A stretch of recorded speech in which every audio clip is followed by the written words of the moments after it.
This week in Jamaica Now, the doping scandal rocking Jamaica since Sunday. What Asafa Powell and Sherone Simpson said after their positive test for a banned stimulant. How their agent, coach and embattled trainer reacted. The developments in Italy. And Jamaica's Prime Minister on the doping issue. These stories and the latest in the Vybz Kartel trial after the break. Hey guys, once again we're here bringing the lovely Miss Jamaica World to you here on another episode of Lifestyle Today. Enjoy Lifestyle Today. This is how we do life in style, always lifestyle, right ladies? Yeah! Check it out. I'm Heather Cummings and this is Jamaica Now. Italian police are now analyzing substances confiscated from the hotel rooms of former 100-meter world record holder Asafa Powell, his teammate Sherone Simpson, and their trainer Chris Zurab to determine if they violated doping laws.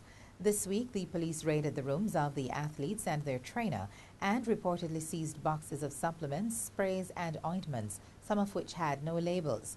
Italian doping law makes it an offense for anyone to administer or consume banned substances. Powell and Simpson are among 5 Jamaicans who have returned adverse analytical findings. Powell and Simpson, who tested positive for the stimulant oxylifrin, have blamed their trainer who was giving them the supplements, saying they did not willfully or knowingly ingest banned substances. The other named implicated athletes are Discus throw Travis Michael and Alison Randall. And Chris Zurab, the embattled trainer of Asafa Powell and Sherone Simpson, has strongly dismissed claims that he is responsible for their positive doping tests. Zurab has issued a statement saying he's being made a scapegoat, adding that Powell and Simpson should take personal responsibility. The Canadian, who began working with the athletes in May, says all the vitamins he provided to their sprinters were found to be legal by Italian police. Meanwhile, head coach of MVP Track Club Stephen Francis says he warned Asafa Powell about the trainer he and his agent Paul Doyle employed. Francis, who was questioned by Italian investigators on Tuesday, stressed that he had no knowledge of the credentials of the trainer.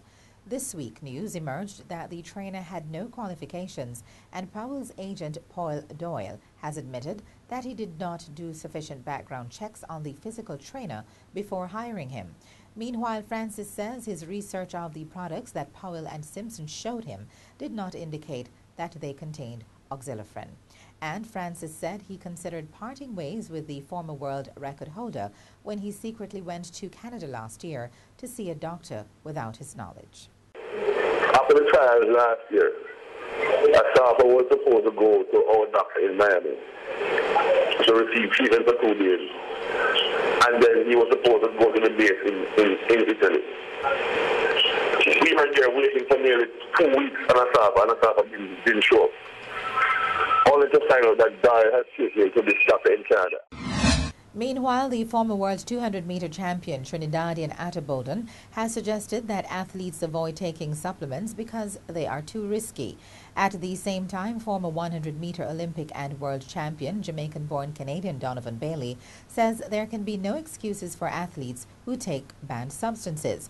But sports medicine specialist Dr. Winston Dawes believes the World Anti-Doping Agency and the International Olympic Committee should do more to educate athletes about products which are not safe to consume.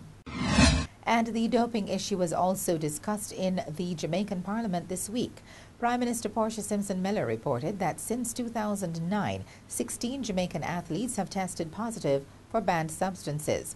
She said local authorities would be stepping up the education campaign and also announced that there could soon be drug testing for high school athletes.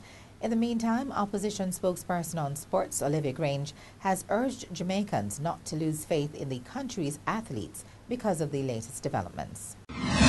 Meanwhile, as the doping debate raged internationally, Jamaica's 2-time Olympic champion Shelly-Ann Fraser-Pryce and American Carmelita Jeter walked out of a press conference in Monaco Thursday after reporters insisted that they would ask about this week's doping revelations. Simon Hart of the Daily Telegraph then tweeted, "To get round ban on drug questions, I asked Fraser-Pryce how Jamaicans at Liguana camp who didn't test positive were handling it. Cue walk out." Finally, the 12-member jury at the Vybz Kartel murder trial was sent home this week as the judge continued to hear submissions by the prosecution, which is seeking to admit the statements of witnesses who cannot be located. Cartel and two co-accused are on trial for the 2011 murder of St. Catherine businessman Barrington Bossy Burton.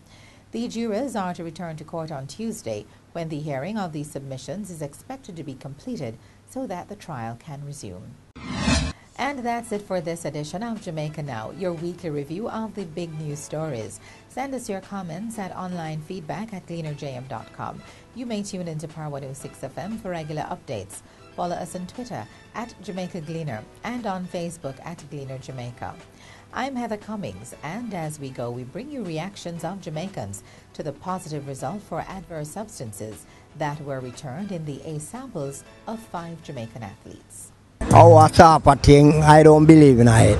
Because them athletes, they're too long to get mixed up them way there. So a man that do around so much time, you know, really take no joke. I know you have to find it, because they want to brand them. It's hard to be a professional athlete now. If you look at the list of banned substances, it's like long. Well, I kind of sorry for him situation still, but you know, I could see where unless I'm going to deal with the B samples, so not just the A alone still.